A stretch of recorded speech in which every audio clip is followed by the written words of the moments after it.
हरिः ओं नमः सर्वेभ्यः। अद्य श्रीमद्भगवद्गीतायाः प्रथमभागस्य 29तमदिनम्।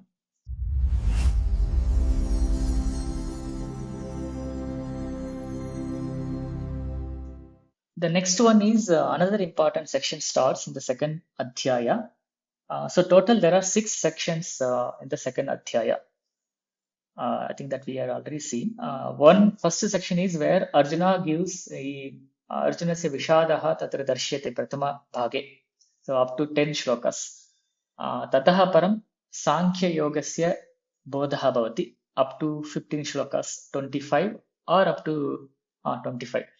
And Tataha Param Anatma Drishtya Shokaha Nakaraniyaha iti Trayah Shlokaha. And again Adharma Drishtyapi Shokaha Nakaraniyaha iti again 7 more shlokas till here. So total 4. Tataha Param Karma Yogaha iti Agrima Bhagaha Bhavati. So it will be there till 53. एतावत् पर्यन्तं कर्मयोगः भवति.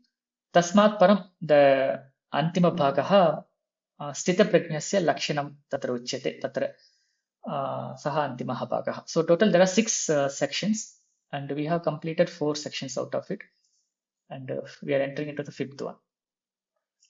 So the 5th one is the Karma Yoga. So here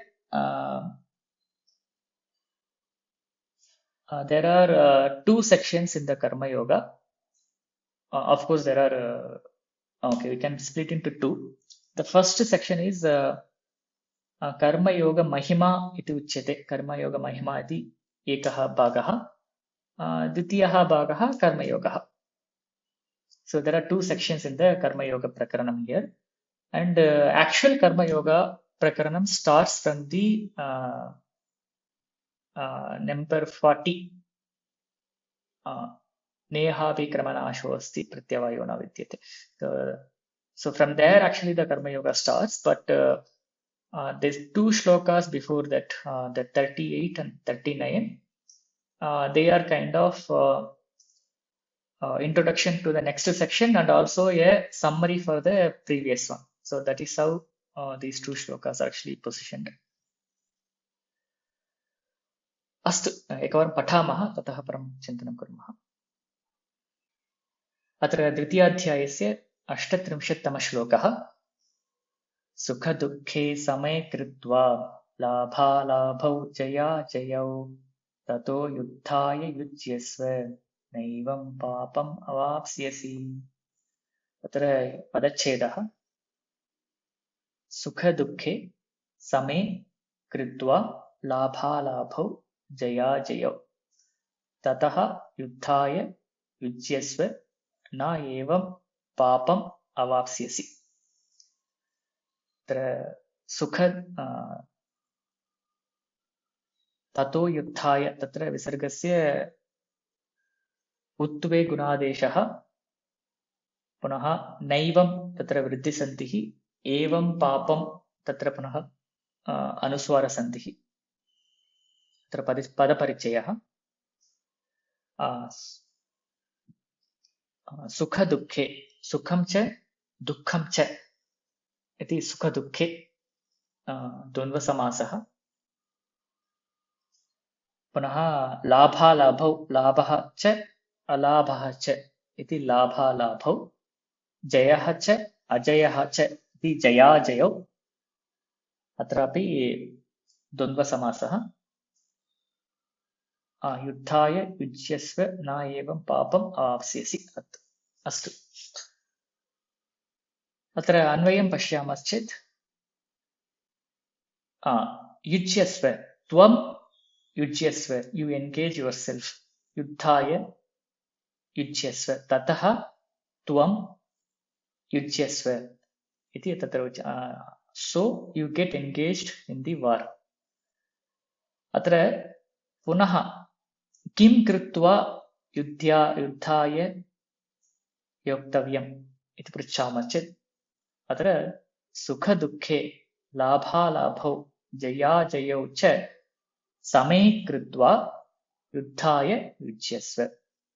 So you engage in the war after making them equal. So what sukham cha dukkham cha samam kritva labham cha alabham cha samam kritva jayam cha ajayam cha samam kritva yuddhaya युज्यस्य तन्नाम युद्धं कुरु अत्र युद्धं कुरु यत्र यत्र भवति तत्र स्वधर्म कुरु अथवा कर्म कुरु इत्येव तत्र तात्पर्यम् अत्र प्रसङ्गवशात् तत्र युद्धम् इति उच्यते परन्तु वस्तुतः यत्र यत्र युद्धं कुरु इति उच्यते तत्र सर्वत्रापि स्वकर्म कुरु विहितं कर्म कुरु इत्येव तत्र अर्थः कर्म कुरु इत्यपि न यद् विहितं वर्तते तत् कर्म कुरु इति तत्र तात्पर्यम् एवं कृतं चेत् एवं यः करोति अथवा एवं यदि त्वं करिष्यसि तर्हि पापं तव न भवति त्वं पापं न अवाप्स्यसि त्वं पापं न प्राप्नोषि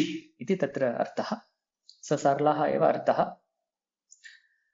अत्र किञ्चित् अग्रे गच्छामः अत्र अयमेव श्लोकः वस्तुतः कर्मयोगस्य बीजश्लोकः इति उच्यते अत्र कर्मयोगस्य बीजम् अत्र वस्तुतः उक्तं वर्तते तदेकं द्वितीयं पूर्वतनश्लोकात् तत्र अन्वयः अपि दृश्यते पूर्वं किम् उक्तम्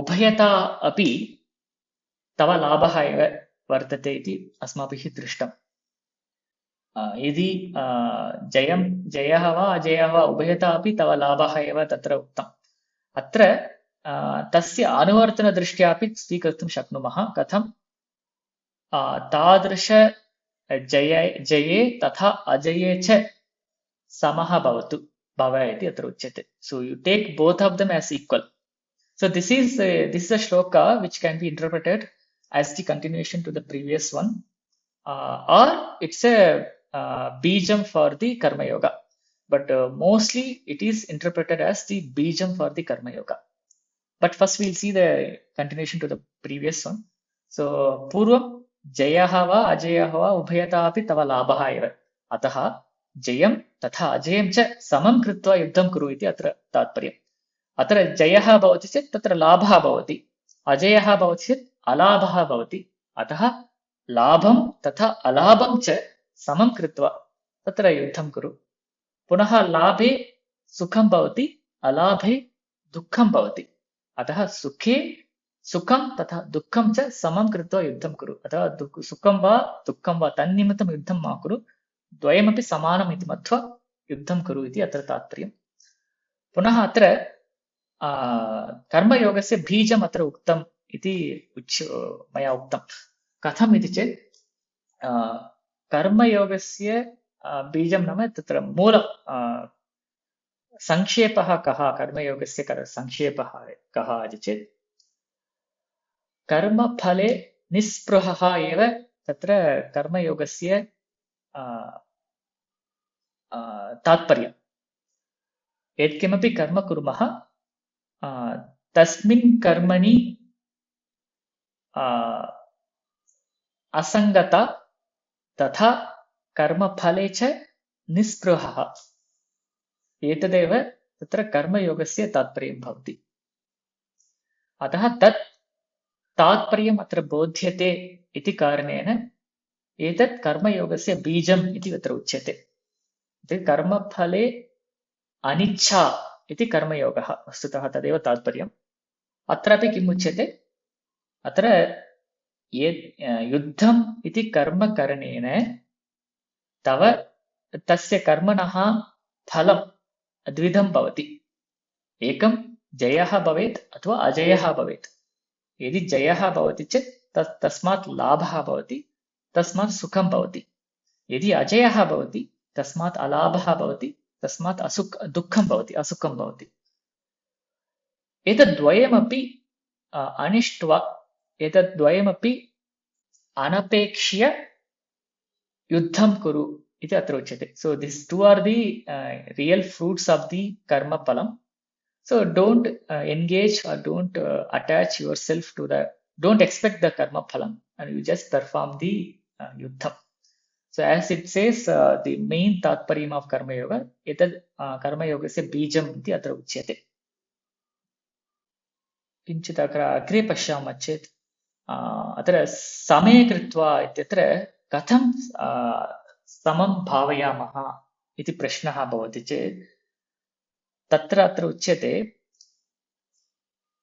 रागद्वेषौ अकृत्वा इति समे कृत्वा इति अर्थः।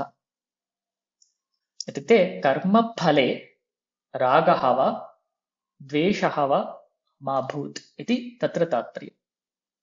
अत्र वस्तुतः रागः तथा द्वेषः च नास्ति एव। अत्र वस्तुतः सर्वेषां कथं भवति, जये द्वेषः न भवति, अजये रागः न भवति। अतः रागद्वेषः अकृत्वा एव कुर्मः तथा नास्ति, उभयत्रापि द्वयमपि न भवेत् इति तत्र तात्पर्यम्। जये रागः मा भूत्, द्वेषः मा भूत्, तथा अजये अपि रागः मा भूत्, द्वेषः मा भूत् इति तत्र तात्पर्यम्। अतः समे कृत्वा इत्यस्य अर्थः रागद्वेषौ अकृत्वा, तत्र रागद्वेषौ अकृत्वा तत् कार्यं करणीयं, यत् फलं भवति तत् फलं तत्र अस्माभिः भोक्तव्यम् इति तत्र तात्पर्यम्। अस्तु, इदानीम् एकवारं भाष्यं पठामः। सुखदुःखे समे नाम तुल्ये कृत्वा, इत्युक्ते रागद्वेषौ अपि अकृत्वा इत्येतत्। पुनः तथा लाभालाभौ जयाजयौ च समौ कृत्वा ततः युद्धाय युज्यस्व घटस्व। न एवं युद्धं कुर्वन् पापम् अवाप्स्यसि। यदा यः कोऽपि एतादृशम् अथवा एतादृशरीत्या कर्म करोति सः पापं न आप्नोति इति तत्र अर्थः। इत्येषः उपदेशः प्रासङ्गिकः। So this is actual उपदेश। अत्र शोकमोहापनयनाय लौकिकः न्यायः स्वधर्ममपि चावेक्ष्य इत्याद्यैः श्लोकैः उक्तः, न तु तात्पर्येण। So this is where he clarifies that अस्माभिः पूर्वं we have seen 7 shlokas which talks about स्वधर्मं कुरु इति तत्र तात्पर्यम् आसीत्।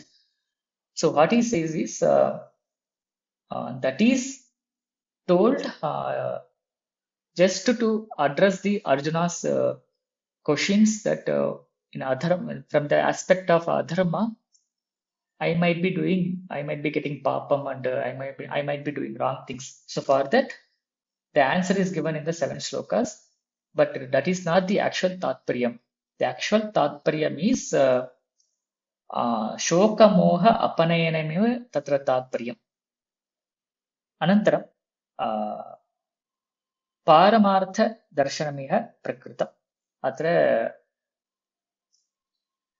आत्मज्ञानद्वारा तत्र शोकमोहाभ्यां विमोचनमेव तत्र तात्पर्यम् इति अत्र उच्यते। अत्र पारमार्थदर्शनमिह प्रकृतम्।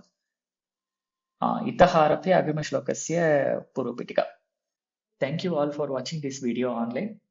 If you have any questions or feedback, you can post them in the comment section below.